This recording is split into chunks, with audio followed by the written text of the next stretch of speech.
Hare Krishna. Welcome to our Bhagavad Gita class. आप सबका इस भगवद गीता स्वाध्याय में आप सबका स्वागत है। तो आज हम कौन सा अध्याय करेंगे? गुड। पहले मंगलाचरण करते।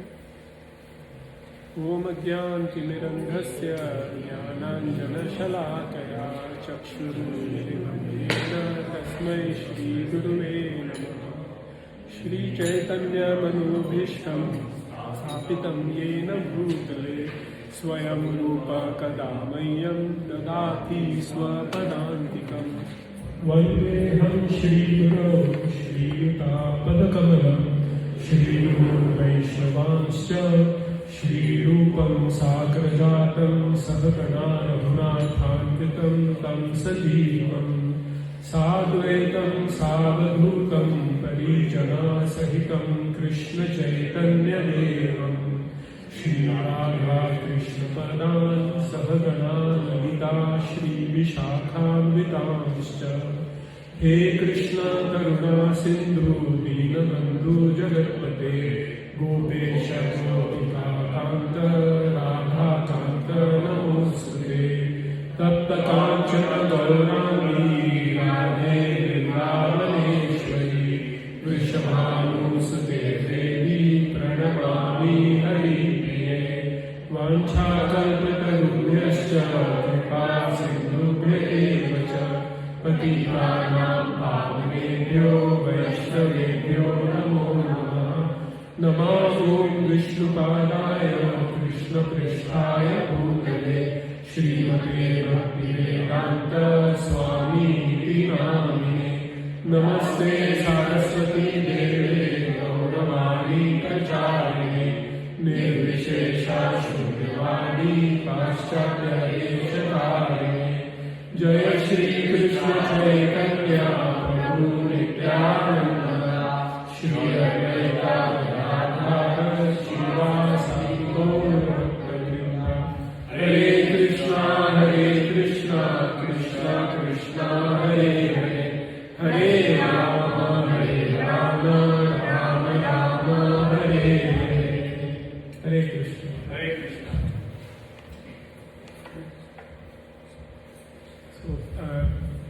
अभी तक हमने भगवद गीता के 12 अध्याय हमने पढ़े। तो जो पहले जो 6 अध्याय हैं उनका क्या विषय है? कर्मयोग। जो बीच के 6 अध्याय हैं उनका क्या विषय है? भक्ति योग। और अभी के जो लास्ट के 6 अध्याय हैं इनका टॉपिक है ज्ञान योग। ज्ञान योग तो पहले कर्मयोग, भक्ति योग, ज्ञान योग, इस प्रकार से भगवद गीता के 6 अध्याय बांट सकते हैं। तो पिछले अध्याय में हमने क्या पढ़ा? 12वें अध्याय का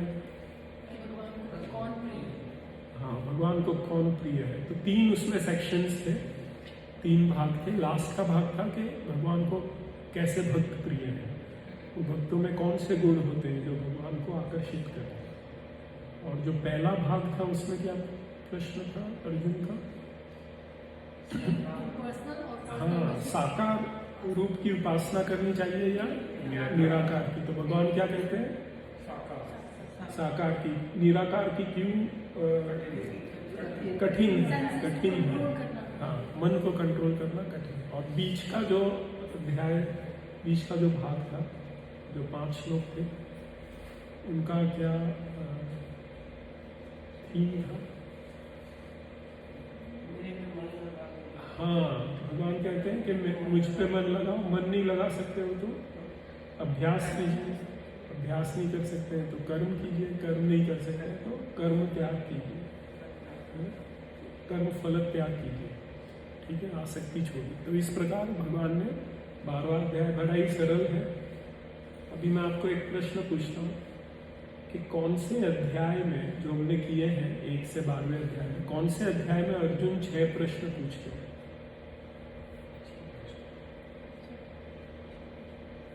स्टार्टिंग के श्लोक में वो 6 प्रश्न पूछते हैं। हाँ, पहले में तो प्रश्न करते ही नहीं है, कहते हैं कि मुझे युद्ध करना ही नहीं है। हाँ नहीं, दूसरे अध्याय में भी। प्रभु जी आप बताएं 10th में कौन से प्रश्न है? 10th में तो बस कहते हैं मुझे विभूतियां दिखाओ।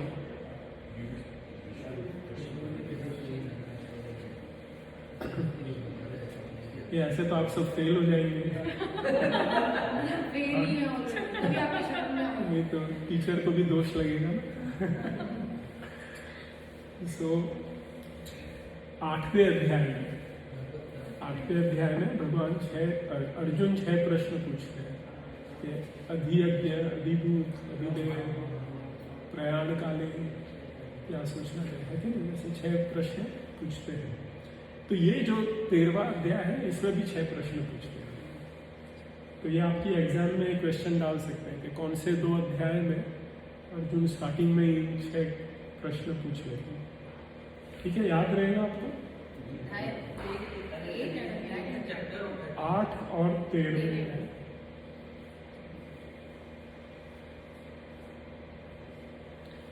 तो हम शुरू करते हैं।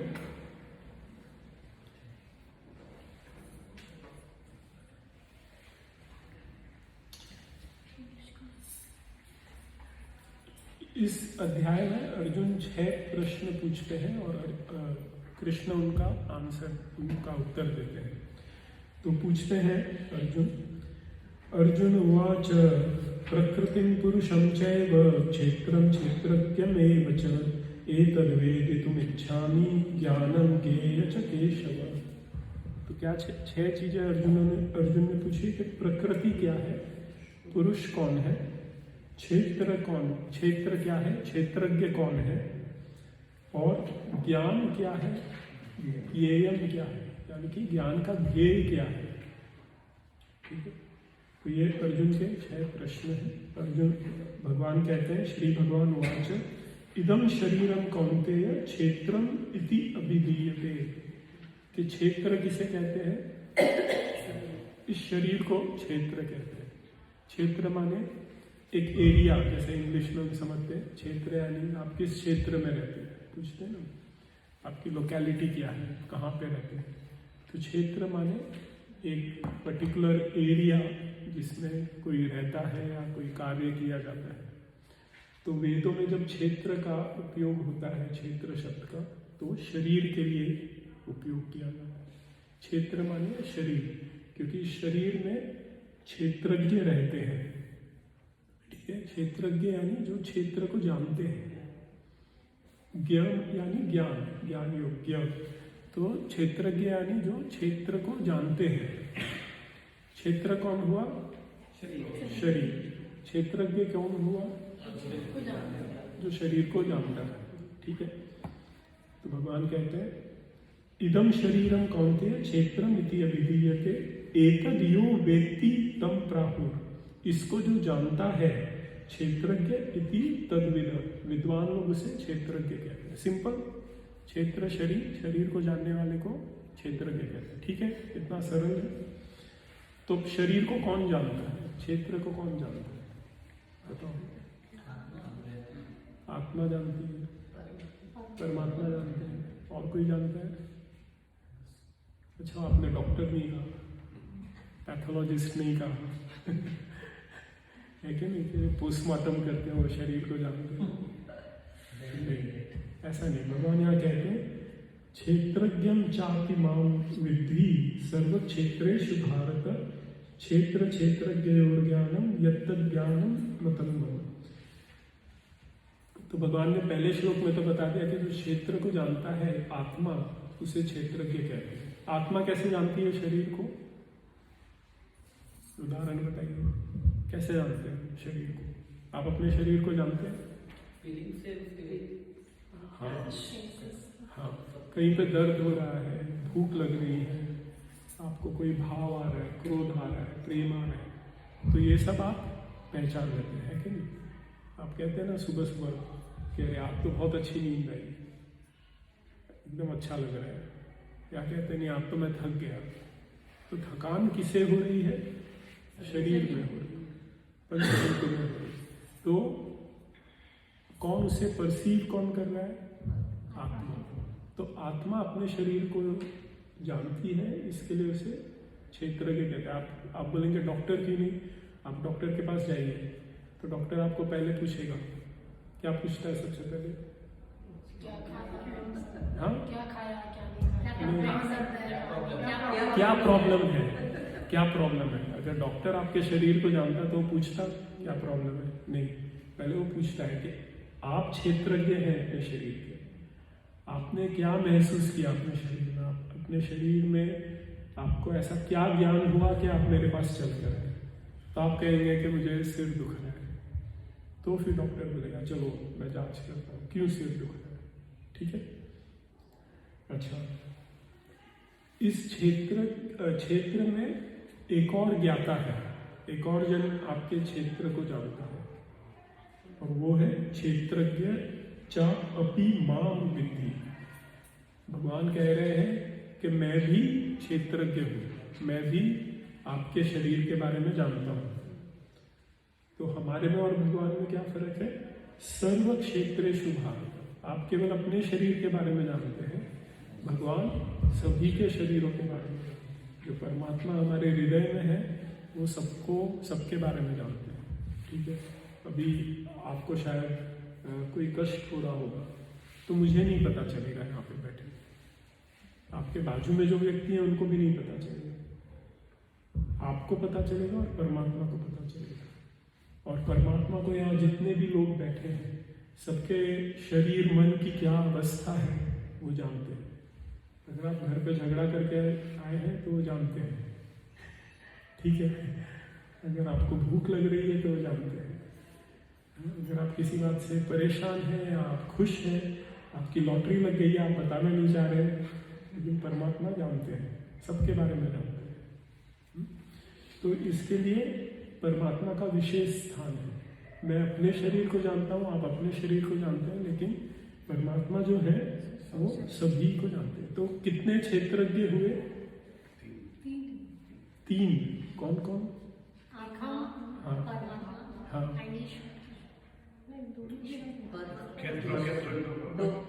दो ही है, दो है, सिंपल रखिए। एक आत्मा है और एक परमात्मा है, ये दो शरीर को, क्षेत्र को जानते हैं। और फिर भगवान कहते हैं क्षेत्र क्षेत्रज्ञयोर ज्ञानम यत्तत् ज्ञानम मत्तम।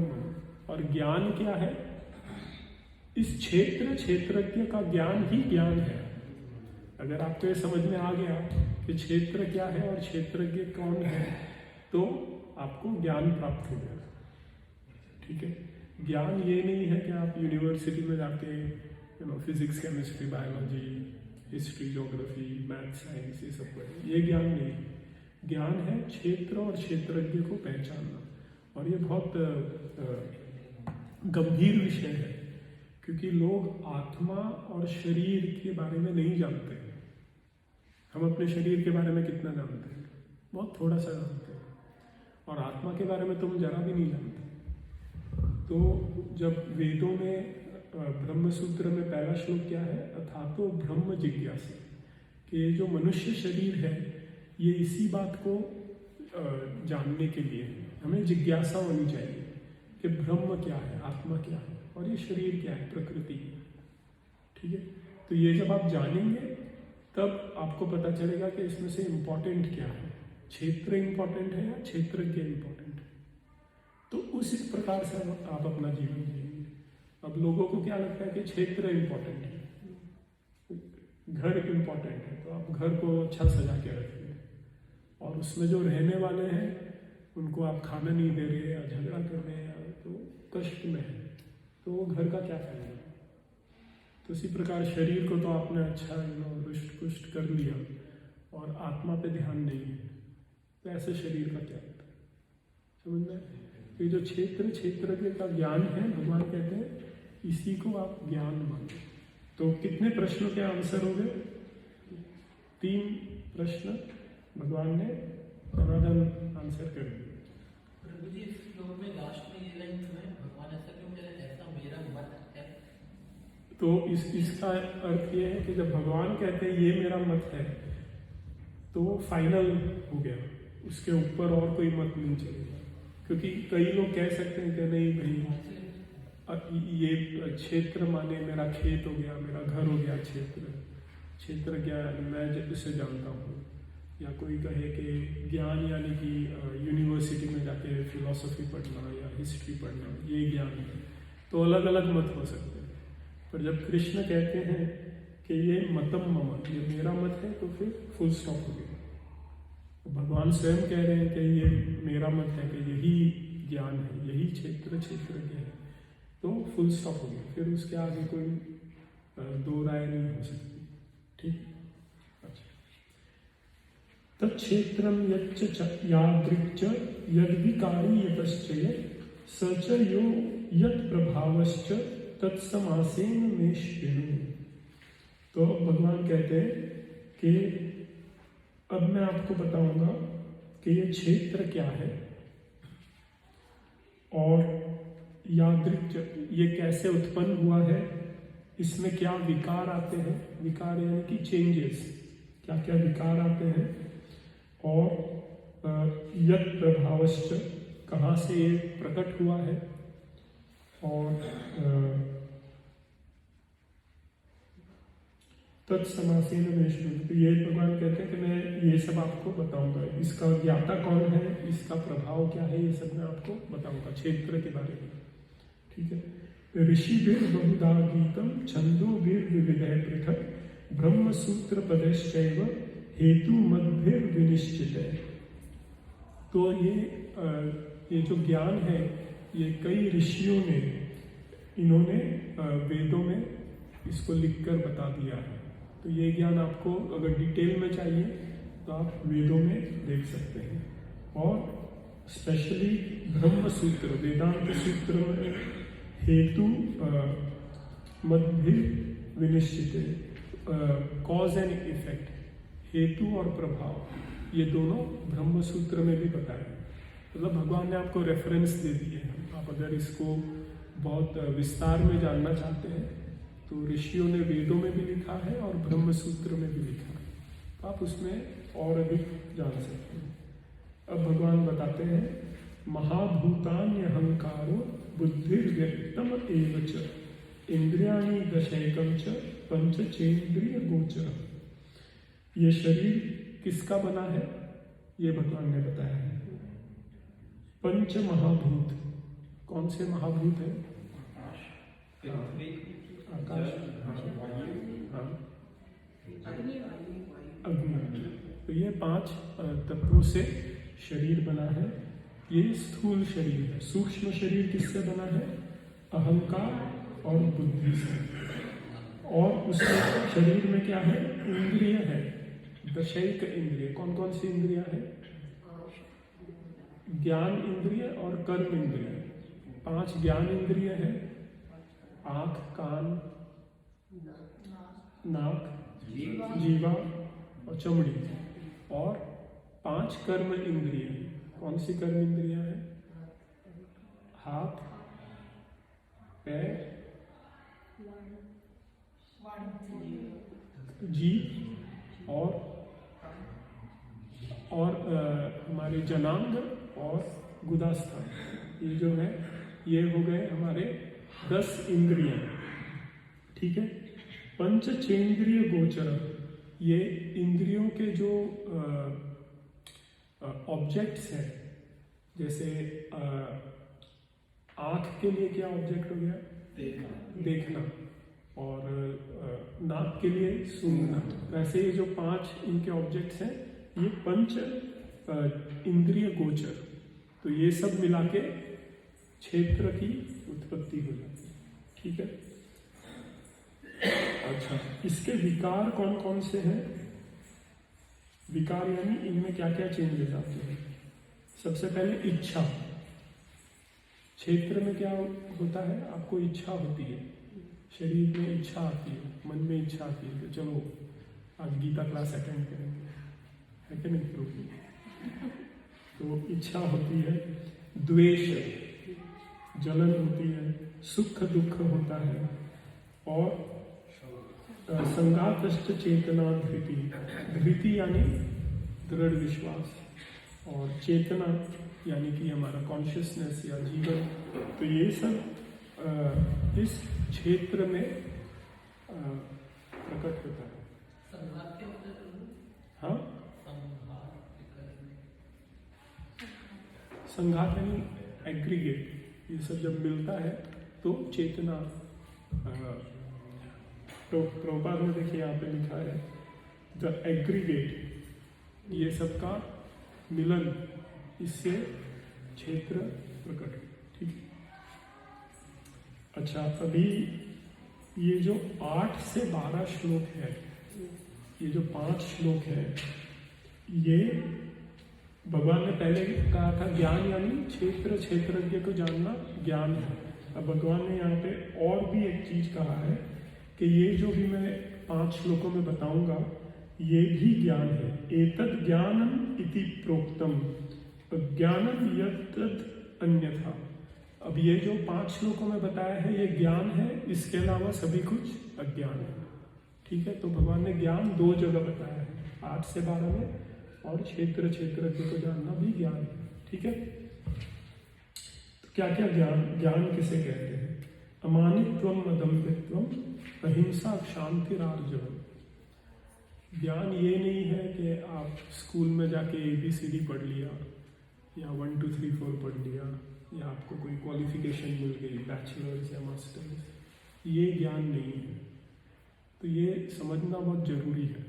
मैं थोड़े हफ्तों पहले एक बहुत अच्छी विजवासी साधु है श्री जी, मैं उनसे एजुकेशन के बारे में बात कर रहा था। तो ये जो पाश्चात्य एजुकेशन है ये एक्चुअली व्यक्ति को पशु बना देता है कि कैसे भोगों में और लिप्त हुआ जाए। ये पाश्चात्य संस्कृति का ज्ञान है। लेकिन जो हमारी वैदिक संस्कृति है उसका ये ज्ञान है। सबसे पहले अमानित्वम, यानी मान न करना। कोई आपको बुरा भला भी कह दे तो आप उससे कष्ट न हो, नम्र स्वभाव रखना, ये सबसे पहले भगवान ने बताया। ये ज्ञान है। सम रहना है। हाँ, समभाव। सम रहना, नम्र रहना, दीन रहना, अमानित्वम। और चैतन्य महाप्रभु भी कहते हैं, क्या कहते हैं महाप्रभु? अमानी न मान देना, कीर्तनीय सदा। मान की कोई अपेक्षा न करके सभी दूसरों को मान देना, और हमेशा इस प्रकार आप कीर्तन कर सकते हैं भगवान। तो जब हम अपने बच्चों को पढ़ाते हैं तो उन्हें ये पढ़ाना जरूरी है, क्योंकि भगवान कहते हैं यही ज्ञान है। इसके अलावा भगवान ने लास्ट में कहा भी है, अज्ञानम यदत तो अन्यथा, इसके अलावा बाकी सब अज्ञान है। तो आप में विनम्रता नहीं है, अमानित्व नहीं है, तो यानी कि आप में ज्ञान नहीं। हम पूछते हैं ना, जैसे हमारे समाज में जब शादी होती है तो बायोडेटा पूछते हैं, या आप जॉब के लिए जाते हैं तो CV पूछते हैं कि क्या क्वालिफिकेशंस है। तो उसमें 5 श्लोक लिखने चाहिए कि आप में अमानित्व है, तो बोले नहीं है, फिर तो अज्ञानी है। ठीक है, ऐसे यहाँ पे भगवान ने बहुत अच्छे अच्छे गुण बताए हैं।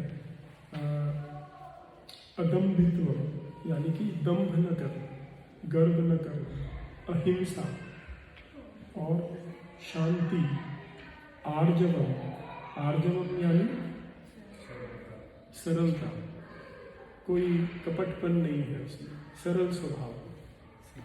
ऐसा नहीं कि हरे कृष्ण, ऐसा नहीं कि बोल कुछ रहे हैं और उसका अर्थ अंडरलाइन टोन कुछ और है, ऐसा नहीं, सरल स्वभाव है। और आचार्य उपासना, अपने गुरु की सेवा करना।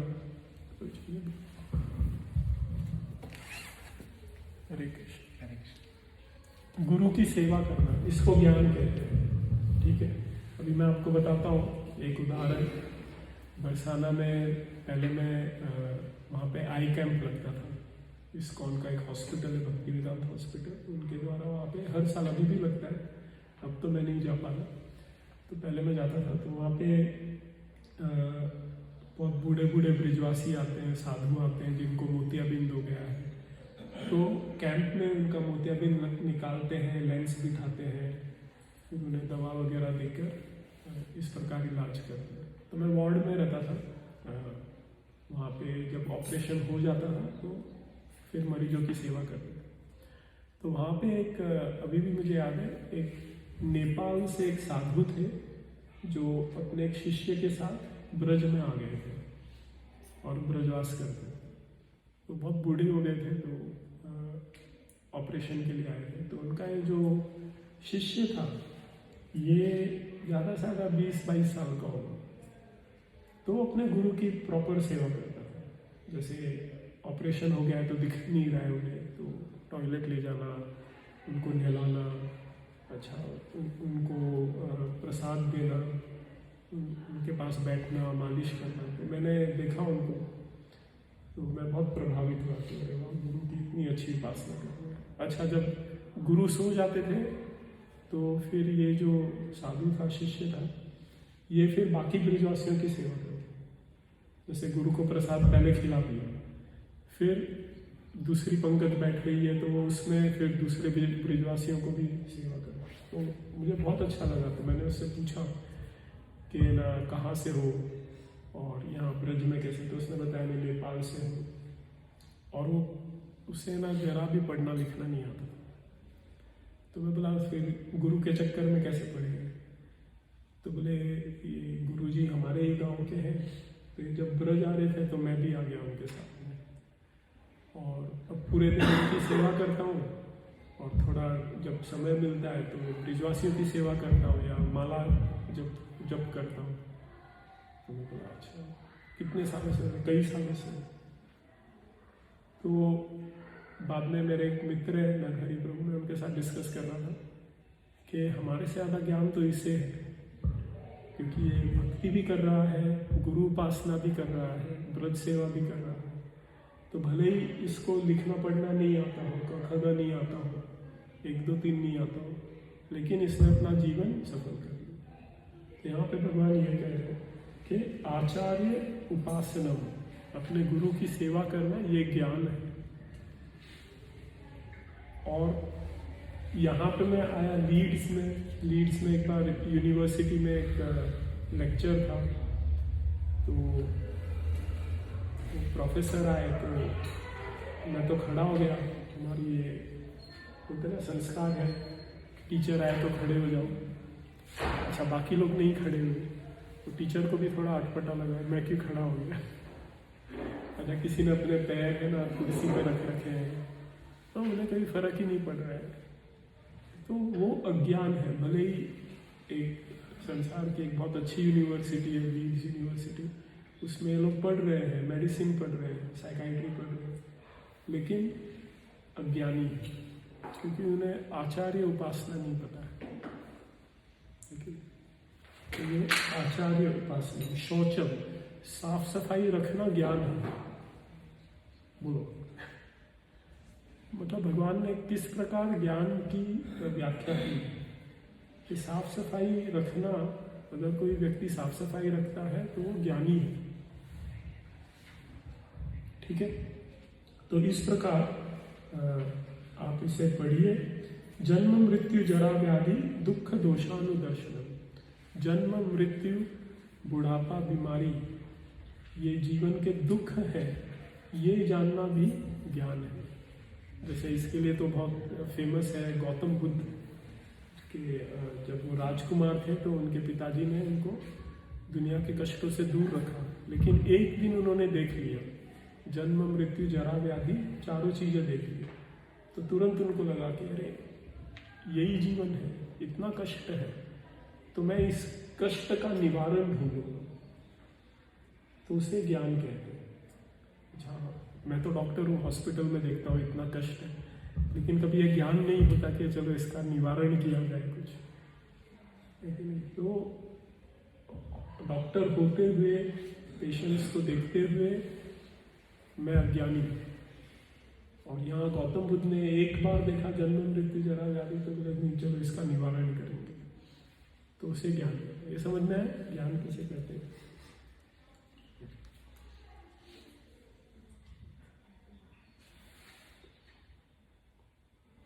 असक्ति, अनासक्त होना भी ज्ञान की परिभाषा में होता है। मयि चानन्य योगेन भक्ति अव्यभिचारिणी, भगवान कहते हैं जो केवल मेरी अनन्य भक्ति करते हैं उसे भी ज्ञान कहा जाता है। अभी भगवान ने यहाँ पे कई शब्द यूज किए हैं। मयि यानी मेरी, अनन्य यानी और किसी की नहीं। भगवान ने एक बार कह दिया कि मुझे खाना दो, तो ठीक है आप कहेंगे कि चलो भगवान को खाना दो, तो बाकी लोग को भी तो आप दे सकते हो। भगवान कहते हैं नहीं, और किसी को मत देना, आज जितना प्रसाद बना है आज मैं ही खाऊंगा। अनन्य हो गया। जैसे इसका एक उदाहरण प्रभुपाद जी ने दिया है कि पत्नी होती है तो उसकी लाइफ में कई पुरुष होते हैं लेकिन पति एक ही है, उसका सतीत्व एक पुरुष के लिए, तो अनन्य उसका सतीत्व। ऐसा नहीं कि तुम भी पुरुष हो तुम भी पुरुष हो, तुम्हारे साथ भी तुम्हारे साथ, ऐसा नहीं, अपने पति के साथ। तो अनन्य भक्ति, मयि चानन्य योगेन भक्ति अव्यभिचारिणी, भगवान ने अनन्य कह दिया लेकिन उसके साथ में अव्यभिचारिणी भी लगा दिया। व्यभिचार यानी सब जगह मुंह, उसको व्यभिचार कहते, एक जगह टिके नहीं है। भगवान कहते हैं नहीं, भक्ति मेरी करो और अनन्य और किसी की नहीं, और केवल अव्यभिचारिणी यानी कि और कोई उपासना नहीं करनी। यानी कि कई प्रकार से भगवान कह रहे हैं कि नहीं बस मेरी भक्ति करो। तो ऐसी भक्ति करना भी ज्ञान। क्यों ज्ञान है? क्योंकि आपको पता है कि आप क्यों केवल कृष्ण भक्ति कर रहे हैं, आप क्यों देवी देवताओं की उपासना नहीं कर रहे। तो जब ज्ञान आएगा तभी आप भगवान कृष्ण की अव्यभिचारिणी अनन्य भक्ति करेंगे। ठीक है।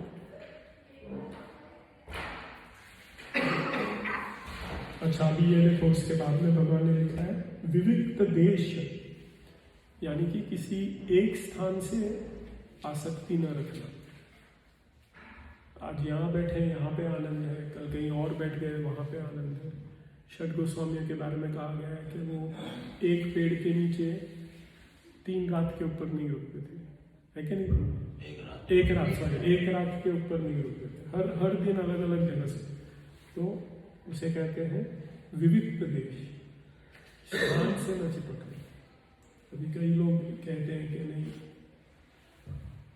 यहीं पे मैं पला बड़ा हूँ, यहीं पे मैं आनंद करूँगा। तो हम कहते हैं नहीं जरा थोड़ा ब्रज आ जाओ, यहाँ घूम लो। नहीं यहीं ठीक है। तो धाम की उपासना भी नहीं करना चाहिए क्योंकि वो चिपक गए हैं एक जगह से, तो वो अज्ञान है। तो इस प्रकार भगवान ने बताया है कि ज्ञान क्या है। तो ये पढ़ना जरूरी है और इसको समझकर इसको हमारे अंदर अभ्यास करना जरूरी है। ठीक है। तो आप कितना टाइम स्कूल कॉलेज में आप देते हैं? बलराम कितना टाइम पढ़ाई में देते हो? शंकर कितना टाइम पढ़ाई में देते हो? स्कूल के कितने घंटे? 6-7 आवर्स। 6-7 hours, correct, 6-7 hours. ये सब गुणों के लिए भी थोड़ा समय देना चाहिए। साफ सफाई रखना फॉर एग्जाम्पल, तो ऐसा मत सोचिए कि साफ सफाई कर रहा हूँ या कर रही हूँ तो इसमें बड़ा कष्ट है, मेरा टाइम वेस्ट है। नहीं, आप साफ सफाई कर रहे हैं तो आप ज्ञान मार्ग पे चल रहे हैं। आप अपना जप कर रहे हैं, कृष्ण भक्ति कर रहे हैं, तो आप ज्ञानी बन रहे हैं। ठीक है, ये समझना है, इम्पोर्टेंट पॉइंट है ये चैप्टर का। ठीक है। तो पहले के जो 7 श्लोक हैं उनमें भगवान ने क्या बताया है? क्षेत्र, क्षेत्रज्ञ और थोड़ा सा ज्ञान के बारे में बताया है, और 8 से 12 में ज्ञान बताया है क्या है। तो जो अगले जो श्लोक है 13 से 19, उसमें भगवान बताते हैं कि ज्ञेयम क्या है, ज्ञान का ध्येय क्या है। आपने ज्ञान समझ लिया क्या है, पर आप ये ज्ञान प्राप्त करेंगे, आप ये ज्ञान अपने में लाएंगे तो उससे आप क्या प्राप्त करेंगे। ज्ञेयम जानने योग्य क्या है, ज्ञान के द्वारा जानने योग्य क्या है।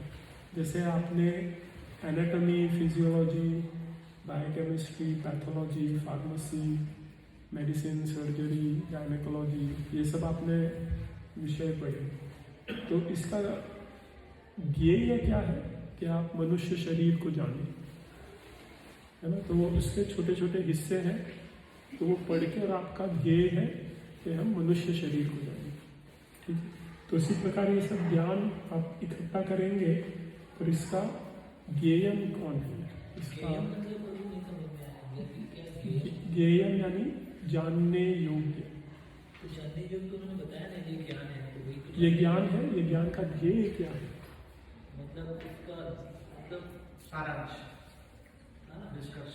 इसमें आप क्या सीखें? जानने योग्य, आई थिंक ज्ञेय या ध्येय दोनों एक ही हैं। ज्ञेयम, ज्ञेयम, ध्यान ठीक है। थोड़ा अभी जब भगवान बताएंगे ज्ञेयम कौन है तो आपको समझ में आ जाएगा। तो भगवान कहते हैं 13वें श्लोक में, ज्ञेयम यत्तत् प्रवक्ष्यामि यत् ज्ञात्वा अमृतम इष्णुते।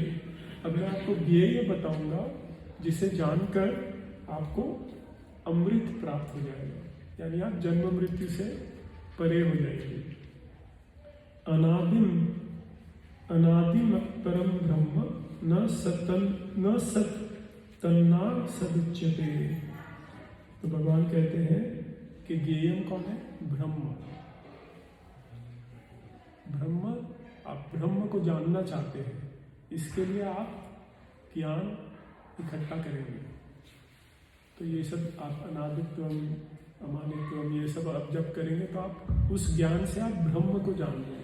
समझ में आया ज्ञेयम का I think purpose, right, object of knowledge, simple English में knowledge and object of knowledge. तो भगवान कहते हैं कि ब्रह्म ये ज्ञेयम है, ठीक है, समझना है, ज्ञान समझना है, ज्ञेयम समझना है। अब भगवान ब्रह्म के बारे में बताएंगे कि सर्वेंद्रिय गुणाभासम, सर्वेंद्रिय विवर्जितम। ब्रह्म का स्वरूप क्या है कि वो सभी इंद्रियों के स्रोत हैं, लेकिन उनमें स्वयं भौतिक इंद्रियां नहीं है,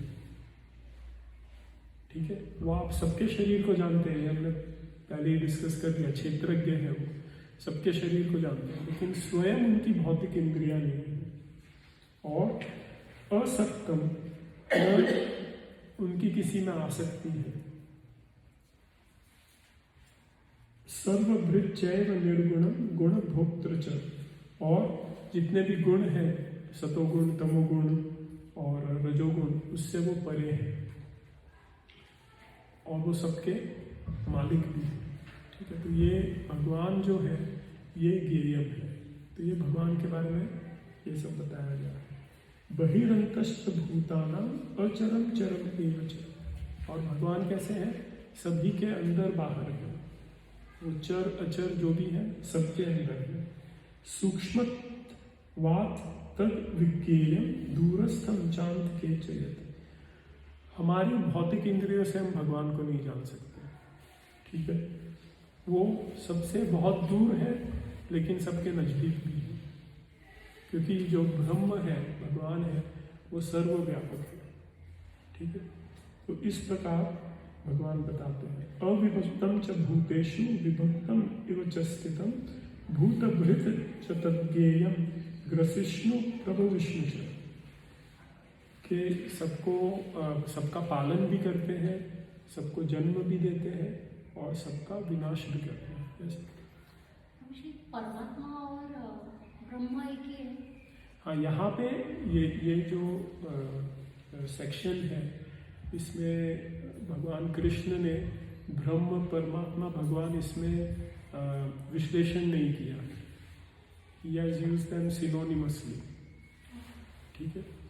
तो उस प्रकार भागवतम में जबकि बताया गया है कि ब्रह्मेति परमात्मेति भगवान इति शक्ति, जो ब्रह्म है वो निराकार सर्वव्यापक है, परमात्मा है वो सबके हृदय में है और कण कण में विराजमान है, और जो भगवान है वो साक्षात श्री कृष्ण है, ठीक है। ब्रह्म बेसिकली वो पूरी सृष्टि को बोल रहे हैं, मतलब हाँ, जो सर्वव्यापक निराकार रूप में सब जगह फैले हुए हैं, उनके बारे में लिखा है।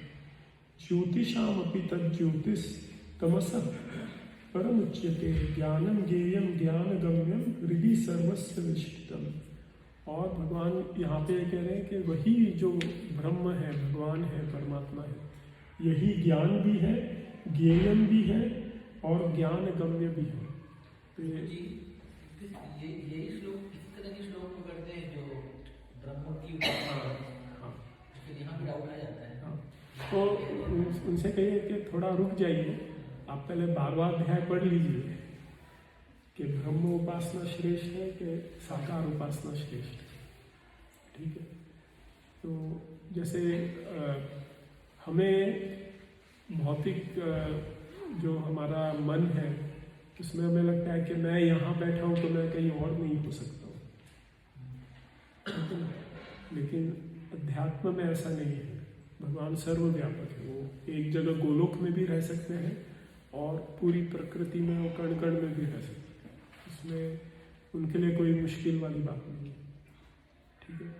हमारी समझ के लिए वो मुश्किल है, तो हमें लगता है अरे भगवान सब जगह है तो वो गोलोक में भी कैसे हो सकते हैं, या वो गोलोक में है तो सब जगह कैसे होंगे। तो इसके लिए यहाँ पे कहा गया है, ठीक है। इति क्षेत्रम तथा ज्ञानम ज्ञेयम चोक्तम समासतः मद्भक्त एतद् विज्ञाय मद्भावायोपपद्यते। तो अब भगवान कहते हैं मैंने 4 चीजें बता दी, क्षेत्र क्षेत्रज्ञ तो पहले ही बता दिया, और अब ज्ञान ज्ञेयम भी बता दिया। तो 8 से 12 में ज्ञान बता दिया, और यहाँ तक के 13 से 18 श्लोकों में ज्ञेयम बता दिया, तो भगवान ही ज्ञेयम है। तो समासत मतलब भगवान कहते हैं शॉर्ट में मैंने बता दिया, डिटेल में करना है तो कहाँ पे जाएंगे आप? हाँ, वेदों में और ब्रह्म सूत्रों में भगवान ने कहा है इधर डिटेल में आपको नॉलेज मिल जाएगा। तो ये सब चीजें हैं, ये कौन जान सकता है? भगवान कहते हैं मद भक्त एतद् विज्ञान, कि केवल मेरा भक्त इसको समझ सकता है। अब जो केवल निराकारी ब्रह्म की उपासना करता है वो कृष्ण को कैसे समझेगा? तो उसका ज्ञान थोड़ा कट हो जाएगा, उसे भगवान के रूप की का ज्ञान नहीं है, श्रद्धा नहीं। लेकिन जो भगवान का भक्त है वो तो ब्रह्म को भी जानता है, परमात्मा को भी जानता है, कृष्ण को भी जानता है, आत्मा को भी जानता है, शरीर को भी जानता है। तो भगवान इसके लिए कहते हैं कि केवल मेरा भक्त ये सब सब्जेक्ट्स में पास हो सकता है, बाकी जो योगी हैं वो कहीं ना कहीं हाँ वो फेल हो जाएंगे कोई ना कोई विषय में, ठीक। और भगवान कहते हैं कि इस ज्ञान को जानने का फल क्या है? मद भावायोपपद्यते, कि वो मेरे पास आ जाएगा, मेरे भाव को प्राप्त हो। जैसे मैं मुक्त हूँ, जैसे मैं इस शरीर में, इस भौतिक प्रकृति में जन्म मृत्यु जरा व्याधि में नहीं बंधा हूँ, उस प्रकार मेरा भक्त भी ये सबसे मुक्त हो जाएगा, मेरे भाव को, अध्यात्म भाव को प्राप्त। ठीक है, सिंपल। तो अभी तक हमने क्या डिस्कस किया?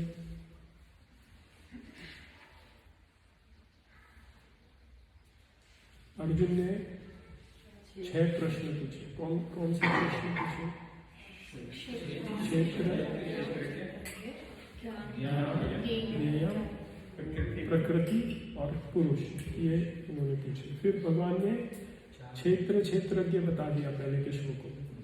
उसके बाद 8 से 12 में भगवान ने क्या बताया है? ज्ञान बताया है। और अभी जो हमने श्लोक पढ़े हैं उसमें ज्ञेयम बताया। ठीक है, तो कौन से 2 टॉपिक बचे? प्रकृति और पुरुष। तो अब वो भगवान 7 श्लोकों में बताएंगे। 20 से 26 श्लोक में भगवान पुरुष और प्रकृति के बारे में बताएंगे। तो 20वां श्लोक देखिए, प्रकृतिम पुरुषम चैव विद्यनादि उभावपि। तो भगवान कहते हैं जो प्रकृति और पुरुष है ये दोनों अनादि है। अनादि यानी डेथ नहीं, आदि यानी शुरुआत, अनादि यानी इनकी कोई शुरुआत नहीं है।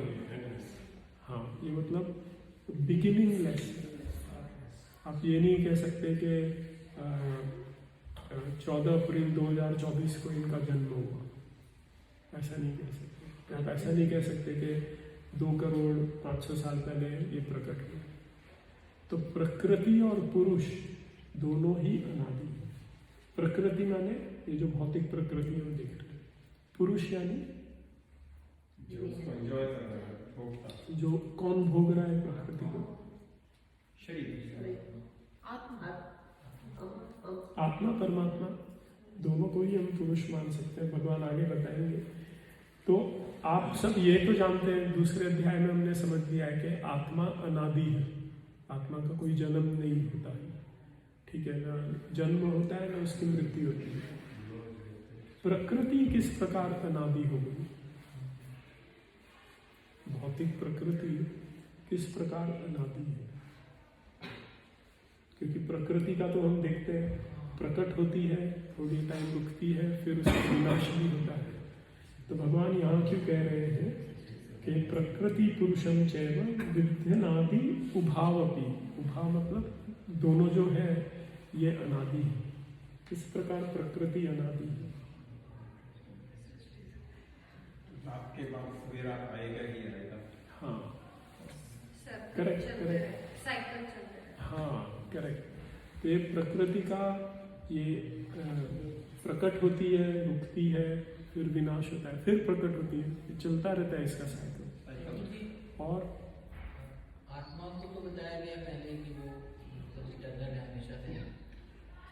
एक टाइम पे कहते हैं आत्मा भीतर परमात्मा के साथ ही रहती है, तब प्रकृति क्या करती है जब सारी चीज भगवान? क्योंकि प्रकृति भी भगवान की शक्ति है। प्रकृति भी भगवान की शक्ति है, लेकिन वो कभी प्रकट होती है, कभी अप्रकट होती है। अप्रकट होगी भी, लेकिन है। हाँ, एक फिजिक्स में सिखाते हैं ना, energy can not be created और डिस्ट्रॉयड, करेक्ट? या तो हाँ तो सही पढ़ा, हाँ तो सही पढ़ा। वो अज्ञान है जो हमने वो पढ़ा है, वो अज्ञान है। ज्ञान तो हमने अभी डिस्कस किया है किसे ज्ञान कहते हैं। तो उसी प्रकार भगवान यहाँ कह रहे हैं कि प्रकृति और पुरुष दोनों अनादि है। विकारांश्च गुणांश्चैव विद्धि प्रकृति संभवान। लेकिन ये जो आप भौतिक जगत में जो भी चेंज देख रहे हैं, जो भी बदलाव हो रहा है, वो प्रकृति के द्वारा हो रहा है। ठीक है, समझ में आ गया? प्रकृति कौन है? कार्य कारण कर्तृत्वे हेतु प्रकृति रुच्यते, पुरुष सुख दुखाना भोक्तृत्वे हेतु रुच्यते। तो प्रकृति क्या कर रही है कि वो कार्य कारण कर रही है, यानी कि कॉज एंड इफेक्ट जो हम देख रहे हैं संसार में, ये प्रकृति कर रही है। ठीक है, मैंने ये मोबाइल हाथ से छोड़ दिया और वो टूट गया, तो ये किसका प्रभाव है? प्रकृति का। हाँ क्या? ग्रेविटी।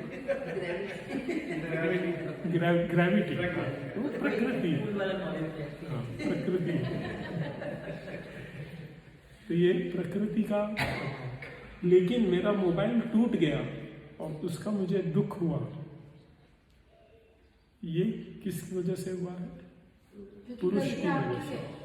पुरुष भगवान कहते हैं पुरुष सुख दुखाना भोक्तृत्व हेतु रुच्यते। प्रकृति में तो चेंज हो रहे हैं, पर उसका जो सुख दुख आप अनुभव कर रहे हैं, ये पुरुष इसका हेतु। समझ में आ गया? तो आत्मा जब चाहती है कि मैं ना भगवान से अलग मैं रहूं, तो भगवान उसे प्रकृति में भेज देते। बोले प्रकृति में सब चेंज चलता रहेगा, बोलते हैं ना, change is the spice of life. ये सब चेंज होता रहता है, कभी भी एक जैसी गर्मी नहीं होती, कभी एक जैसी ठंडी नहीं होती, मौसम बदलते रहते हैं, दिन के बाद रात आ जाती है, ठीक है।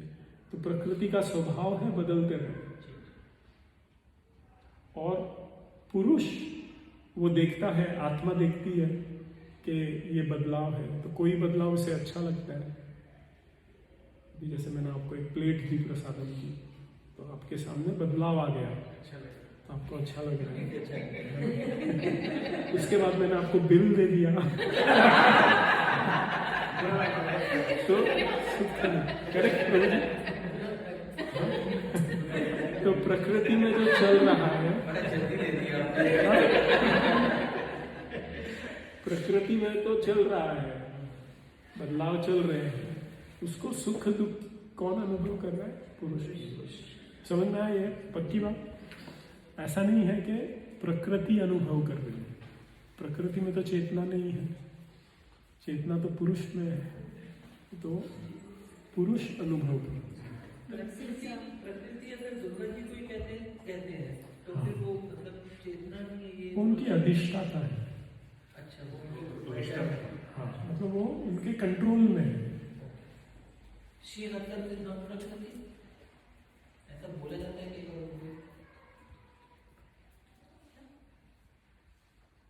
मेरा जो अंडरस्टैंडिंग है, I may be wrong in this, मेरी जो समझ है कि चांद प्रभु आप क्या कहेंगे क्या कि दुर्गा जी स्वयं प्रकृति है? या दुर्गा जो ना जो ये सब सारा ब्रह्मांड में प्रकट किया है, स्वतः त्रिगुणात्मक शक्ति जो है भगवान की, वो दुर्गा माँ है। उसी ने सारा कुछ सब कुछ प्रकट किया है। और जो आप लोगों को ये गर्व है ना, मैं ये शरीर हूँ, ये भी भगवान की जो त्रिगुणात्मक शक्ति है वो करवाती है। आपको पता नहीं, देखो हम सारे अपने आप को शरीर मान रहे हैं, है ना? बच्चों के साथ कितने अटैचमेंट है, किसके कारण है ये? आपका तो किसी संबंध नहीं, जीव तो केवल अकेला है। तो ये जो अटैचमेंट जो सारा का सारा देख रहा है ब्रह्मांड के अंदर, ये सारा भगवान की जो प्रेरणा शक्ति है, दुर्गा माता जिसे कहते हैं, वो कर रही है। और भगवान क्या कैसे कर रही है? वो अपने आप ही कर रही है। तो इसलिए अगर आपने इस जन्म मृत्यु के चक्कर से बाहर निकलना आया है, तो उसका उपाय भगवान बता रहे हैं गीता में, आपने क्या करना है। अगर आप लोगों की आसक्ति रही घर में, परिवार में, बच्चों में, तो भगवान की प्राप्ति नहीं होगी। क्योंकि आप जो काम भी कर रहे हो इस संसार के अंदर, जॉब कर रहे हो, पैसा कमा रहे हो, कुछ भी, क्योंकि ये सारा इन कामों का पुण्य दान कर रहे हो, सारा कुछ इनका फल है कि भगवान में आसक्ति हो रही, भगवान अच्छे लगने लग रहे हैं। अगर आपको संसार अच्छा लग रहा है, भगवान अपने बच्चे अच्छे लग रहे हैं, और धन अच्छा लग रहा है, गाड़ी अच्छी लग रही है, ये संसार में सुख उनका अनुभव हो रहा है, तो भगवान की प्राप्ति नहीं होगी, बार बार जन्म लेना पड़ेगा। और ये सारा का सारा जब जो भगवान के शरण में चला जाता है, तो वो जो दुर्गा माता त्रिगुणात्मक है, वो उसको फिर छोड़ देती है, तो उसका प्रभाव कम हो जाता है। फिर देखता है कि हाँ, मेरा संबंध भगवान से है, इस जगत से नहीं है, समझ, इससे मेरा कोई मतलब नहीं है। तो वो फिर जो वो देखने लगता है पश्चाती, मतलब वो जब देखने लगता है तो फिर वो भगवान की तरफ चल पड़ता है। घर परिवार में भी रहेगा, उसकी मतलब उसके मन में, जैसे गुरु महात्मा समझाते हैं, जैसे स्त्री का उदाहरण दे रहे हैं कि जैसे एक स्त्री होती है, पर पुरुष में जिसकी आसक्ति होती है, वो घर में तो पूरी एक्टिंग करती है पूरा बहुत अच्छी तरीके से, लेकिन उसका मन जो है ना पर पुरुष में होता है। तो स्त्री के गौरव महात्मा समझा रहे हैं कि जो भगवान का जो भगत है, वो अपने परिवार में रहते हुए भगवान में आसक्ति रखता है, भगवान की तरफ ध्यान रखता है, लेकिन जो उसका तो एक दिन ऐसा छूटेगा सारा सब कुछ, कोई भी हमारे समझ। अगर मान लीजिए शरीर छूटने के बाद नेक्स्ट लाइफ में कुत्ता बन गया आदमी, तो उसका मनुष्य का जीवन कितना फायदा है। तो इसलिए जो ना बहुत केयरफुल, बहुत डेंजर सिचुएशन में। अच्छा, क्या थोड़ा समय है? हाँ, कौन? दुर्गा जी को कंट्रोल करना। हाँ, अधिष्ठाता, ये मेरी अंडरस्टैंडिंग है। एक कंट्रोलर पार्ट तो मैं समझा, मैं ये नहीं समझ पा रहा हूँ कि प्रकृति ने आपने जो बोला वो है इसमें कि उसमें चेतना नहीं, तो वो थोड़ा सा कंफ्यूजिंग लगता है कि जब वो खुद एक मतलब एंटिटी हैं जो हाँ, तो अभी जैसे अगले अध्याय में हम 3 गुण देखेंगे, सतोगुण, रजोगुण, तमोगुण। तो ये गुणों में कोई चेतना नहीं है, ठीक है, लेकिन इनके अधिष्ठाता है ब्रह्मा विष्णु महेश, जो उनको कंट्रोल करते हैं। तो इसी प्रकार प्रकृति में चेतना नहीं है, चेतना तो केवल आत्मा में है, आत्मा या भगवान में ही चेतना है, ठीक है। तो 3 शब्द ब्रह्म, जीव और ये प्राकृतिक जगत नहीं। हाँ, हाँ, भगवान है, आत्मा है, और ये जो ना अपना प्रकृति। जड़ की जिसको होते हैं, जड़ सारा सब कुछ। तो 2 चेतन सत्ता है, भगवान और आत्मा। हाँ, तो जो क्षेत्रज्ञ है वो 2 है, और जो क्षेत्र है, शरीर है, ये निर्जीव है, शरीर निर्जीव। जब तक उसमें आत्मा नहीं आएगी, शरीर निर्जीव। तो ये अभी भगवान प्रकृति के बारे में बता रहे हैं, ठीक है। शरीर तो केवल इतना सीमित है, तो पूरी प्रकृति तो विशाल है। तो भगवान 22वें श्लोक में कहते हैं कि पुरुष प्रकृतिस्थो ही, ये जो पुरुष है ये प्रकृति में स्थित है, ठीक है। पुरुष प्रकृतिस्थो ही, स्थ यानी स्थित है, उसका स्थान जो है पुरुष का प्रकृति में है, और इसलिए वो भुंगते प्रकृति जान गुणान। अभी प्रकृति में 3 गुण हैं, सतोगुण, रजोगुण, तमोगुण, ये हम अगले अध्याय में पढ़ेंगे, ये जो गुण है। तो जो पुरुष है ये प्रकृति के 3 गुणों को भोगता है। कारणम गुण संगस्य सद असद योनि जन्मसु, और इन गुणों के संग के कारण उसे जन्म और अलग अलग योनियों में जन्म मिलता है। अच्छा सद्गुण के काम करेगा तो उसे अच्छी योनि में जन्म मिलेगा, और तमोगुण, रजोगुण में अगर उसकी आसक्ति है तो उसे नीच योनि में जन्म मिलेगा। समझ में आया? ठीक है। उपदृष्टान मंता च भर्ता भोक्ता महेश्वर परमात्मेति चाप्युक्तो देहेस्मिन् पुरुषः। तो पुरुष भी 2 हैं, भगवान कह रहे हैं। भगवान कह रहे हैं कि भोक्ता जो है महेश्वर, जो परमात्मा है, वो भी भोक्ता है, लेकिन वो इंद्रियों का भोग नहीं कर रहा है। वो कैसे करता है? उपदृष्टा अनुमंता। उपदृष्टा मतलब वो देख रहा है, अनुमंता यानी वो अलाउ कर रहा है। वो आपको कहता है कि आत्मा की इच्छा है कि मैं लड्डू खाऊं, तो जो परमात्मा है उसको लड्डू में कोई आसक्ति नहीं है, ठीक है। तो परमात्मा कहता है अच्छा ठीक है, लड्डू की इच्छा है, तुम्हारे कर में से खा ले लड्डू। फिर जब आप लड्डू खा रहे हैं तो देख रहे हैं, अच्छा बेटे लड्डू खा ले। ठीक है, समझ में आया? तो परमात्मा का रोल जो है वो बड़ा ही बोलते ना इंटरेस्टिंग रोल है। वो आपको अलाउ भी कर रहे हैं, आप देख भी रहे हैं, तो साक्षी गलत काम करने वाले यही बोलते हैं ना, जब भगवान है तो फिर गलत चीज क्यों अलाउ करता है हमको? वो तो आपकी इच्छा है। आपकी अगर आज जैसे आपकी इच्छा है कि मैं हेलीकॉप्टर में ऑफिस में जाऊं, तो आपके कर्म नहीं है तो भगवान अलाउ भी नहीं करेंगे। पर जब आप हेलीकॉप्टर में बैठ के जाओगे तो भगवान देखेंगे, बोले हाँ बच्चे आज हेलीकॉप्टर में जा रहे हैं। ठीक है। एक वर्ग है, उसमें 2 पक्षी बैठे हैं। हाँ, श्वेताश्वतर एक खा रहा है, उपनिषद उसका भोग कर रहा है, दूसरा देख रहा है। देख रहे हैं। तो ये श्वेताश्वतर उपनिषद में ये कहा गया। कोई कोई भगवद गीता में उसका फोटो भी आपको दिखेगा, वो पेंटिंग भी दिखेगी बीच में कि 2 तोते बैठे हैं, एक तोता खा रहा है और दूसरा तोता देख रहा है।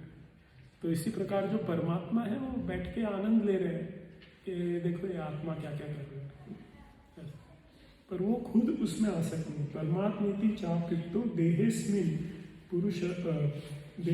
पुरुषत्व।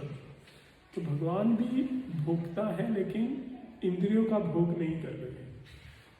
भगवान बैठ के केवल देख रहे हैं और अनुमति दे रहे हैं।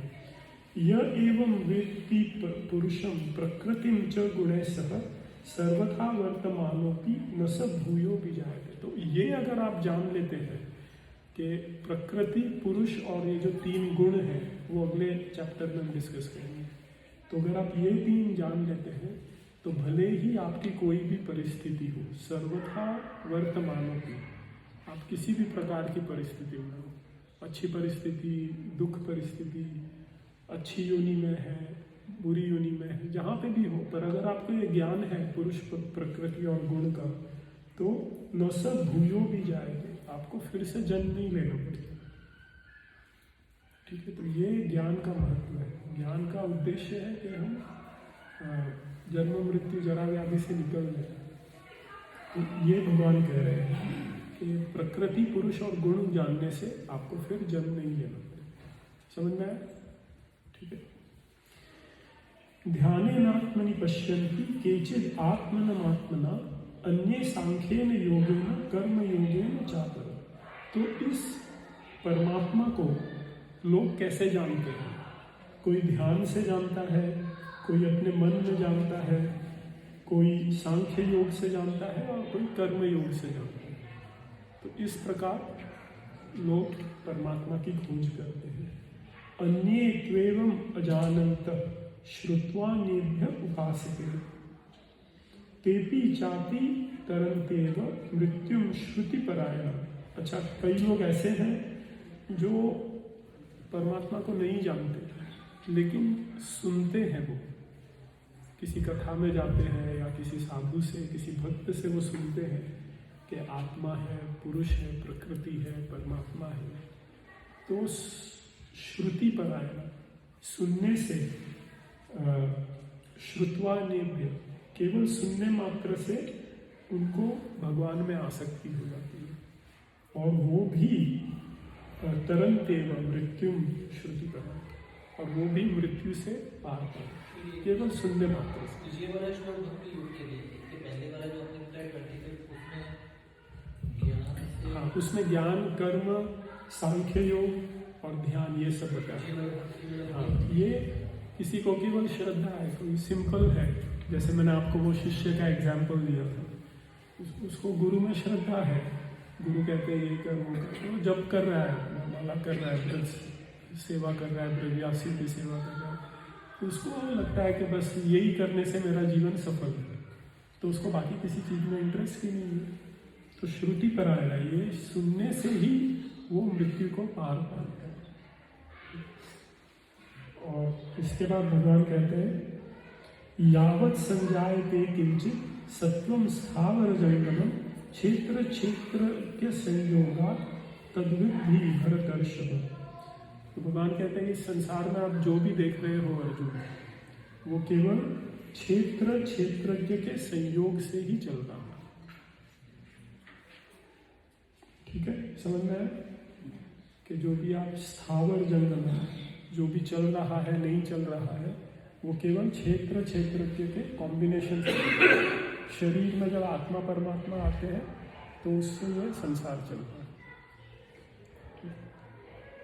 समं सर्वेषु भूतेषु तिष्ठन्तं परमेश्वरं विनश्यत्य विनश्यत्यं स्य पश्यति स पश्यति। तो भगवान कहते हैं कि जो सर्व भूत यानी कि जो भी यहाँ पे जीव है, उसमें वो आत्मा के साथ परमात्मा को देखता है। ठीक है, कि अभी यहाँ पे कविता माता जी है, तो मैं ऐसा देखूँ कि कविता माता जी है तो वो गलत है शास्त्रों के हिसाब से। शास्त्रों के हिसाब से इनमें आत्मा परमात्मा दोनों है। तो इसके लिए हमारी वैदिक संस्कृति में हम नमस्ते कहते हैं कि मैं आपके अंदर जो परमात्मा है उसको मैं नमन करता हूँ, हम दंडवत करते हैं। तो ऐसा नहीं है कि हम वो आत्मा को दंडवत करते हैं, वहाँ पे परमात्मा है, इसके लिए हम दंडवत कर रहे हैं, उनका आदर करें। ठीक है, समम सर्वेषु भूतेषु तिष्ठन्तं परमेश्वरम। और जो ये जानता है कि शरीर तो विनश्यत्य है, शरीर का तो विनाश हो जाता है, लेकिन इसके अंदर जो आत्मा परमात्मा है इनका विनाश नहीं होता। तो वही सपश्यति, यह पश्यति सपश्यति, वही प्रॉपर दिखता है।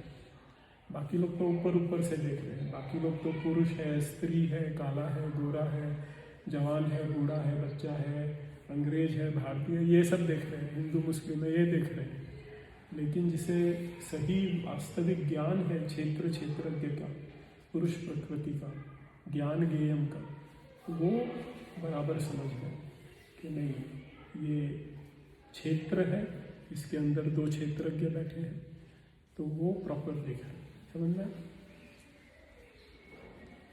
समम पश्यन् हि सर्वत्र समवस्थिं ईश्वरम न हिनस्यात्मनात्मानं ततो याति परां गतिम्। और जो सभी में परमात्मा की अवस्था को देखता है कि सब में परमात्मा अंदर है, तो वो अपने आप को अपने मन से नहीं गिराता है। जैसे भगवान ने 6 अध्याय में कहा था कि लोगों का मित्र कौन है? मन, और उनका दुश्मन भी मन है।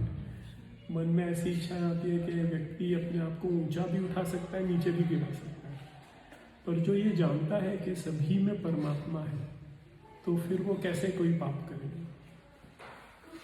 आज आपके घर पे कोई नॉक करे, आप खोलो और देखो कि अरे साक्षात भगवान आ गए, तो आप कैसे उनको ट्रीट करोगे? अरे आओ, ये करो, वो करो, खूब सेवा करो, ठीक है। लेकिन आपका दुश्मन आपके घर में आता है, तो आपको ऐसा लगता है ये क्यों आ? पर आप ये दृष्टि रखो कि अरे दुश्मन में भी तो परमात्मा है, तो फिर आपका स्वभाव सम हो जाएगा, आपका स्वभाव शांत हो जाएगा, स्वभाव निर्मल हो जाएगा। आप सभी के प्रति सम्मान रखोगे कि ठीक है, तो सभी में परमात्मा है। तो ये जो सर्वश्रेष्ठ श्रेणी के जो भक्त होते हैं, उनका ये स्वभाव होता है कि वो सभी में भगवान को देखते हैं। तो भले ही वो भगवान ने जैसे 5वें अध्याय में कहा कि विद्या विनय संपन्ने ब्राह्मणे गवि हस्तिनी शुनि च स्वपक्ते च पंडिता समदर्शिनी। जो पंडित होते हैं वो ब्राह्मण, गाय, कुत्ता, चांडाल, ये सबको समान दृष्टि से देखता है। क्यों समान दृष्टि? वो ये नहीं देखता है कि अरे ये कुत्ता है, ये ब्राह्मण है, तो दोनों इक्वल है, ऐसा नहीं। तो वो ये देखता है कि दोनों में आत्मा है, दोनों में ठीक है। हाँ हाँ, तो अगर आप सब में परमात्मा देखेंगे तो आप कहाँ से कोई अपराध करेंगे? सिंपल सी बात है। हम तो क्या पुरुष स्त्री, ये कविता माता जी, शैलेश प्रभु, हम सब ऐसा देख रहे हैं हम ना आत्मा देख पा रहे हैं ना परमात्मा देख पा रहे हैं।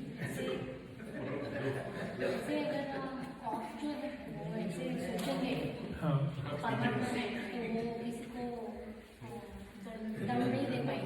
हाँ, नहीं कर। तो ये इसी को ज्ञान कहते हैं। और अगर आप वो दृष्टि चाहते हैं तो उसके लिए अमानित्व, मदम्बित्व, शौच, मार्जवम, ये सब हमें कल्टीवेट करना। प्रभु जी कह रहे हैं कि करने तो नहीं कर पाते, बैठो मुझे बर्दाश्त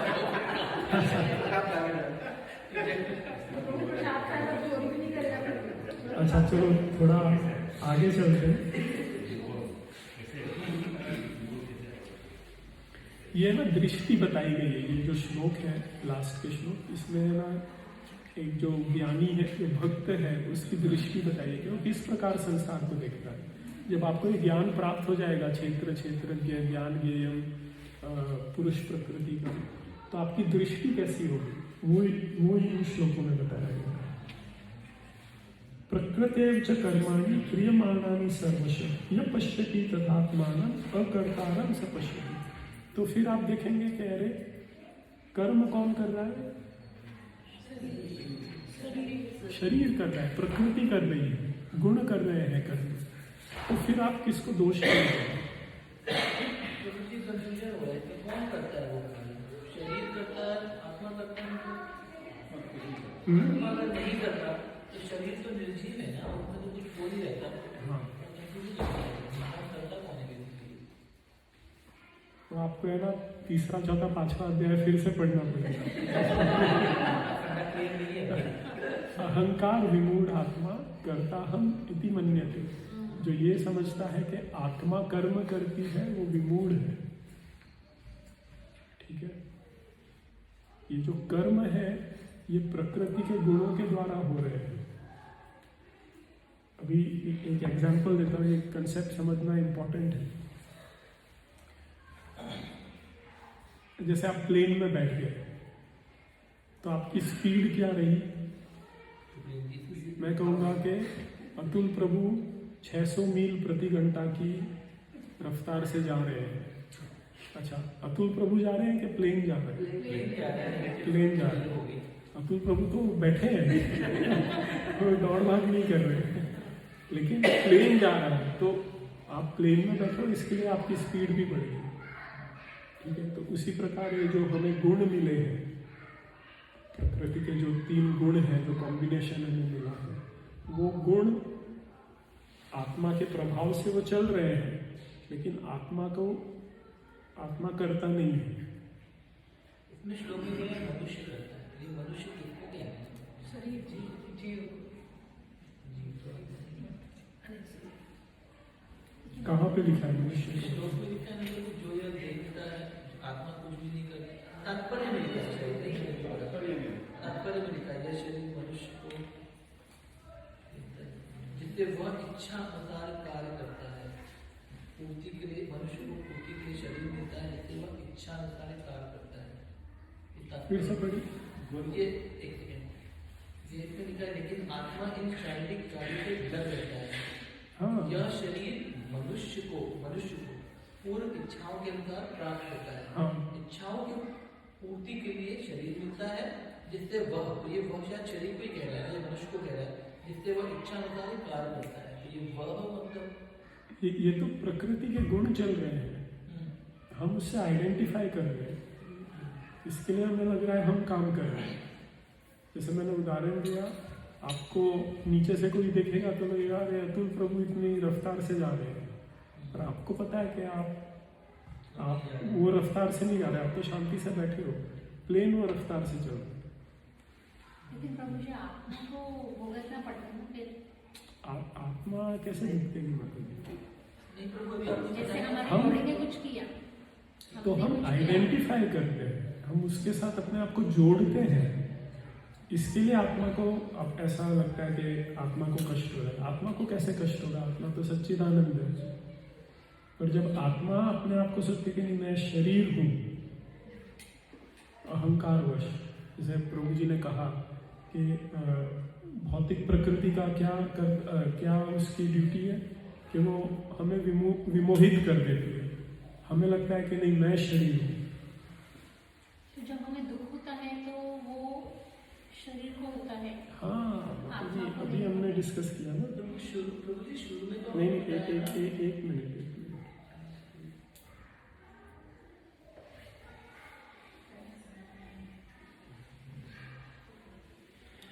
22वां श्लोक देखिए, पुरुष 21वां श्लोक देखिए, कार्य कारण कर्तृत्व हेतु प्रकृति उच्यते, और पुरुष सुख दुख नाम भोक्तृत्व हेतु उच्यते। हमने डिस्कस किया था ना कि प्रकृति में तो चेंजेस हो रहे हैं, और जो पुरुष है वो उससे आइडेंटिफाई कर रहा है।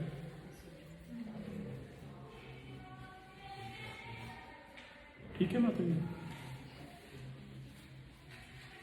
कविता माता जी, समझ में आया तो? समझ में आया लेकिन डाइजेस्ट नहीं हो रहा है।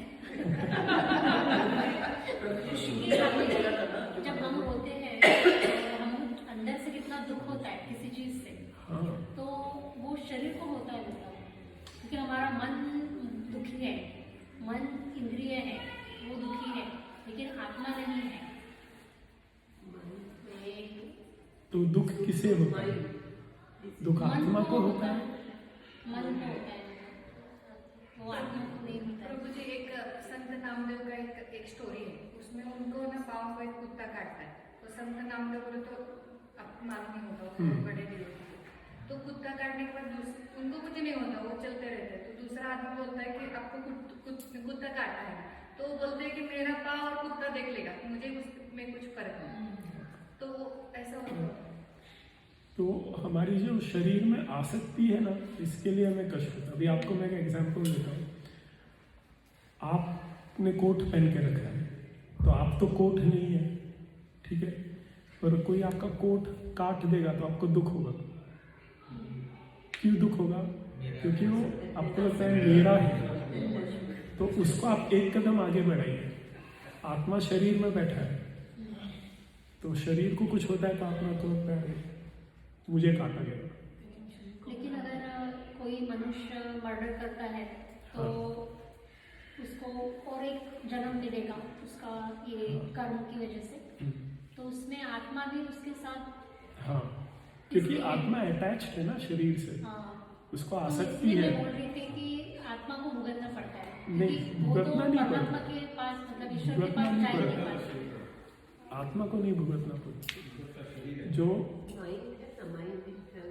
आत्मा ने, ये जो आप पूछ रहे हैं ना माता जी, इस पे बड़े बड़े आचार्यों ने अलग अलग पंथों में इसमें बहुत वाद विवाद भी होता है कि ना कौन भुगतता है। अभी जैसे बुद्धिस्ट हैं, वो बोलते हैं कि नहीं, ये पूरा संसार ही माया है, कोई नहीं भुगतता है, कोई नहीं कुछ करता। हमारे वेदों में हम ऐसा नहीं मानते। आत्मा जब शरीर से आसक्त हो जाती है तो ये सब सुख दुख दिखाई देते हैं, पर जब वो आसक्ति ही नहीं है, जैसे आपने एग्जाम्पल दिया नामदेव महाराज जी का, कि उनको कुत्ते ने काट लिया, उनको पता ही नहीं चला, बोले अरे शरीर है, चल रहा है, कुत्ता है, चल रहा है, कुत्ते ने काट लिया, हो गया काम खत्म, इससे मुझे क्या लेना देना। मेरा कपड़ा फट गया, मुझे पता भी नहीं चला वो कपड़ा फट गया, आपने बताया तो मुझे पता चला कि अरे फटा हुआ। तो जब तक आसक्ति नहीं है तो तब तक तो मजे ही मजे हैं। जैसे ही आसक्ति हुई तो अगर किसी ने कहा कि प्रभु जी अच्छा कुर्ता पहन के आए तो सुख भी होगा, किसी ने कहा कि अरे क्या काला कुर्ता पहन के आए, दुख भी होगा। आसक्ति के कारण। लेकिन फील तो आपने शुरू में बताया ना, क्षेत्र के वाला जब श्लोका पढ़ा तो आपने बताया किसको फील होता है, तब हमने यही डिस्कस किया कि आत्मा को ही फील होता है। जानता कौन है? जब आपको कोई मार रहा है, आपको एंजॉय कर रहे हो, हु गेट्स दैट एंजॉयमेंट और सैडनेस, तो हमने डिस्कस किया था कि वो आत्मा है। जानना अलग है और उसको भोगना अलग है। शरीर को कौन जानता है? आत्मा परमात्मा जानता है, ठीक है, तो उससे कोई लेना देना नहीं। तो आत्मा नहीं भोगता होता है। जब आत्मा में जब भोग का ये आता है, जैसा प्रभु जी ने बताया कि जब माया देवी हमें बहला फुसला देती है तो हमें लगता है हम पुरुष हैं। फिर प्रकृति में जो चेंज हो रहे हैं वो पुरुष को लगता है कि मैं इसमें मेरे को सुख दुख आ रहा है, ठीक है। तो ये कंसेप्ट जो है ये समझना जरूरी है। लेकिन ये जब समझ में आएगा आत्मा तो डिटैचमेंट हो जाएगा और फिर मुक्ति हो जाएगी। हाँ, क्योंकि करेक्ट। अगर वो उस स्टेज तक पहुंच गए हाँ, तो मुक्त फिर हो कुछ गए, बचता ही नहीं। मुक्त हो गए। तो अब हमारा प्रॉब्लम क्या है कि हमें इसके लिए नहीं समझ में आ रहा है क्योंकि हमने ज्ञान अभी तक वो डेवलप नहीं किया है। जो भगवान ने जो ज्ञान के सब बताए अलग अलग भेद, अमानित्व मदम्बित्व, हमें वो गुण नहीं है, हमें वो ज्ञान नहीं है, तो इसके लिए हमें समझ में नहीं आ रहा। हाँ, तो इसके लिए समझना मुश्किल है। पर ये आप पढ़ेंगे, इसको बार बार देखेंगे तो समझना। इसके लिए भगवान कहते हैं कि ये समझने से व्यक्ति मुक्त हो जाता है। तो इस प्रकार समय ज़्यादा हो गया, तो जैसा 33वां श्लोक देखिए, यथा सर्वगतम सौक्ष्म्यम सौक्ष्म्यात् आकाशम नोपलिप्यते। आकाश सभी जगह फैला हुआ है लेकिन वो लिप्त नहीं होता किसी में, ठीक है। यहाँ पे भी ऊपर आकाश है लेकिन वो दिख रहा है हमें, वो किसी चीज से लिप्त नहीं है। तो उसी प्रकार सर्वत्रावस्थितो देहे तथात्मा नोपलिप्यते। तो उसी प्रकार आत्मा शरीर में है, व्याप्त है, लेकिन वो उससे लिप्त नहीं है। समझ में? आकाश सब जगह फैला है लेकिन आकाश सबसे अछूता है। तो उसी प्रकार आत्मा शरीर में है लेकिन शरीर से अछूती है। दोनों का स्वभाव अलग है। आत्मा का स्वभाव है सच्चिदानंद और शरीर का स्वभाव है कि वो जन्म मृत्यु जरा है। दोनों के अलग अलग स्वभाव है।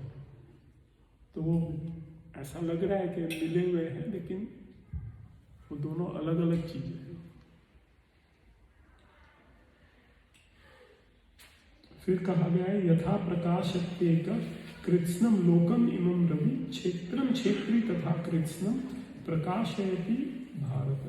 तो जैसे एक सूर्य पूरे संसार को प्रकाशित कर देता है, तो उसी प्रकार जो आत्मा है वो पूरे शरीर को चेतना से प्रकाशित कर देती है।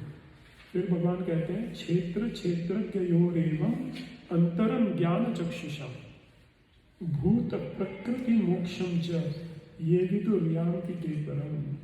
तो अगर आप इसको सही में समझ लेते हैं ये अध्याय को, क्षेत्र क्षेत्रज्ञ और ज्ञान चक्षु आपको मिल जाते हैं, तो फिर आपको प्रकृति से मोक्ष प्राप्त है। ज्ञान में वो हमें हाँ, वो प्राप्त नहीं किया, इसलिए हमें समझ नहीं आया। प्रभु ये चैप्टर बिल्कुल समझ में नहीं आता। ऐसे नहीं आता, सारा चैप्टर देखा नहीं तो समझ में आया। एक सेकंड। हाँ। देखिए तरह के वितरक कुतरक इससे भगवान को भी समझा जाता है। भगवान ने ब्रह्मांड प्रकट किया, तो कैसे प्रकट किया? ये सारे ब्रह्मांड को प्रकट किया है, उसके बाद हर एक जीव के हृदय में बैठकर उसके कर्म फल दिख रहे हैं। नहीं, भगवान समझ चाम हंड्रेड समझते मतलब समझते ज्ञान अंदर बैठे बैठे देखो साल की तरह काम कर रहे हैं। अगर भगवान आपको समृद्धि ना दे तो चलो पता नहीं बाथरूम जाओ कर जाओ भक्ति कर जाओ, नहीं जाओगे। तो इसलिए जो है भगवान को जो समझना है, भगवान भगवद गीता में सबसे पहले ये कहते हैं कि तो आप ये शरीर नहीं है। दूसरी बात बताते हैं कि मेरे अंदर आसक्ति बढ़ानी चाहिए। आसक्ति कैसे बढ़ानी चाहिए? रूप गोस्वामी ने बताया, कैसे बताया तेरे सामने सिंधु में कि जैसे एक युवक युवती से स्वाभाविक आसक्त होता है, उसको को हमारा समाज ज्ञान देने के लिए नहीं जाता, ये ऐसे ऐसे मिलना है, ऐसे प्यार करना नहीं, वो स्वाभाविक मन को पाता नहीं। तो इस तरीके से भगवान में जब तुम्हारी अटैचमेंट हो जाएगी तो उसके बाद जो जन्म मृत्यु का जो चक्कर है तुम्हारा वो खत्म हो जाएगा। अगर वो नहीं हुई, संसार अच्छा लग रहा तो नहीं कराना पड़ेगा। अब आप लोग इतना भगवान का दो मूल की खोपड़े कितने क्वेश्चन आ रहे हैं नहीं, भगवान में प्रभुपाद जी समझा रहे हैं कि भगवान ने जो कहा है ना उसको एज इट इज मान लो, आपका काम हो गया। आपके पास पार्सल आया है, आपने ले लिया अपना पार्सल, भाई किसने पैक किया,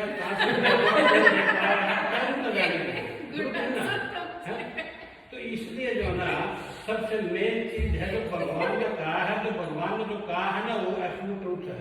मनुष्य कोई भी कहेगा, कोई बात भी बनाएगा, कुछ बोलने का उसमें चार दोष होंगे, वो परफेक्ट नहीं होगी, क्योंकि हम प्राकृतिक जगत में रह रहे हैं और प्राकृतिक जगत में एक जो ये सारा का सारा माया ने ऐसा प्रभाव डाल रखा है। देखिए हम शरीर नहीं है और फिर भी हम अपने को शरीर माने बैठे हैं, इससे बड़ा ज्ञान क्या होगा बताओ आप?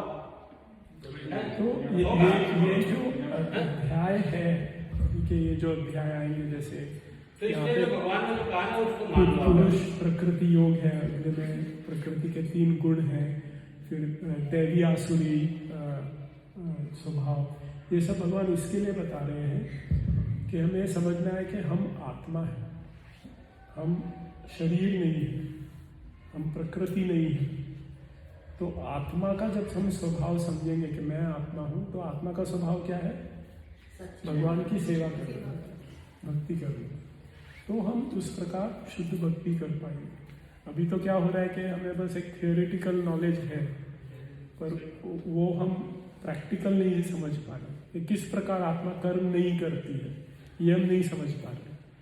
पर ये जब आप अध्याय से आप जब ज्ञान का भक्ति का जब आप में प्रादुर्भाव होगा तो फिर आपको सब चीजें सही दिखेंगी। हम तो भगवान की बात मान रहे हैं, जो दिमाग हमारा है उसको समझ नहीं पा रहे कि यहाँ पे ये बोल रहे हैं चैलेंजिंग वो मानकर बुद्धि को पूरे का कंप्लीट में डाल दो। तो भगवान ने कहा है वो करो आप, ठीक है। अपन कितना भी डिस्कशन कर लें मतलब इस टॉपिक पे, सब तो अपने अपने हिसाब से ही चीजें समझ में आएंगी, समझ में आने वाली नहीं है। जैसे हम कितना भी बोल रहे हैं हम शरीर है, आत्मा है, जो अपना परिचित जब मर जाता है तो हमको कितना कष्ट होता है, हम कितना भी ज्ञान बांट लेंगे आप रोगे, ठीक है। भगवान आगे खड़े हो गए यहाँ पे है ना, और बोलेंगे बेटा तुम्हारा समय हो गया, चले जाओ भगवान के साथ, अभी चले जाओगे, आपको भगवान आके बोल देंगे मैं तो नहीं जाऊंगा शायद, मैं बोलूंगा 2 मिनट रुक जाओ, मेरे देखो कहीं लगा देता हूँ, फिर चल तो बोलेगा बोला मत, जिन लेके जाऊंगा, सारा अकाउंट सब शेयर कर देता हूँ, लाइफ इंश्योरेंस सब कर लेता हूँ, फिर मैं आ जाऊंगा आपके साथ। प्रभु जी, समझा दो, मेरे को समझ में आज आप कर लीजिए वो सब काम। समझ में आने वाला नहीं नहीं समझना। तो ये देखिए, भगवान इस अध्याय में कहते हैं कि ये कौन समझ सकता है। भगवान कहते हैं मद भक्त के, भगवान के भक्त को ही ये सब समझ में आ सकता है। तो हमें ना एक सिंपल चीज करनी है। हम गीता के अध्याय क्यों हम इसका अध्ययन कर रहे हैं, क्योंकि भगवान ने कहा है, भगवान ने अर्जुन को कहा है। इसके लिए प्रभुपाद ने रात रात को बैठ के तात्पर्य लिखे हैं। प्रभुपाद चाहते थे कि ये गीता जो है पूरे संसार में सबके पास है। ये पढ़ने से, इसका अध्ययन करने से, गीता की सेवा करने से, इससे भगवान प्रभुपाद प्रसन्न होते हैं, उससे हम भक्ति में आगे बढ़ते हैं। और फिर जैसे जैसे हम भक्ति में आगे बढ़ेंगे, ये सब चीज़ें हमें अपने आप समझ में आ जाएगी। तो हमारा काम क्या है कि नहीं समझ में आ रहा है। एक माता जी मुझे अक्सर कहती है कि मेरे को गीता नहीं समझ में आती है, तो मैं कहता हूँ कि नहीं, आप नियम से ना कुछ पढ़िए, क्योंकि गीता समझ में आए या नहीं है, आप जब गीता का अध्ययन करेंगे, गीता की सेवा करेंगे, ऐसा सोचेंगे कि भगवान ने मेरे लिए कही है, जीवों के लिए कही है, प्रभुपाद ने हमारे लिए लिखी है, कोई भक्त ने मुझे बुक डिस्ट्रीब्यूशन इसके लिए किया है कि मैं आगे बढ़ूँ। तो वो भाव से जब आप करेंगे तो धीरे धीरे आपको भगवान कहते हैं, हमने 10वें अध्याय में पढ़ा चतुर्श्लोकी गीता में, कि मैं अंदर से ज्ञान देता हूँ। तो हम अपना भक्ति भाव करते रहे, हमारा जप करते रहे, सेवा करते रहे, भगवान अंदर से ऐसा ज्ञान बताएंगे हमें समझना। जब तक भगवान ज्ञान नहीं देंगे या हम नहीं समझना, वो कोशिश नहीं करेंगे, तब तक समझ नहीं आएगा, बुद्धि से तो नहीं आएगा। नहीं तो प्रभु जी ऐसा भी हो सकता है कि मुझे वो एक जोक याद आ रहा है। एक हाथी रहता है, उसको चींटी देखते हैं, तो चारों चींटियां बात करती थी, तुम, मैंने बहुत बड़ा एनिमल देखा। तो एक बोलते हैं वो कैसा था, तो वो पाव के पास थे, तो वो पाव इतना बड़ा पाव था सिर्फ। दूसरा भी पाव देखता, एक सूंड के पास था, तो सूंड जैसा था। एक टेल के पास रहते तो वो टेल जैसा। तो गलत कोई भी नहीं है, हम कौन से स्टेज पे है उतने ही हमें दिखाई देगा। ठीक है। तो अब हम है ना, अब हम यहाँ पे पौने 9 हो गए, 9:30 को मैं हॉल देना है, तो यहाँ पे मैं बंद करता हूँ, फिर हम प्रसाद के वक्त यहाँ बैठते हैं। ठीक है। मैं एक बात बता रहा हूँ, गौरव महापुर के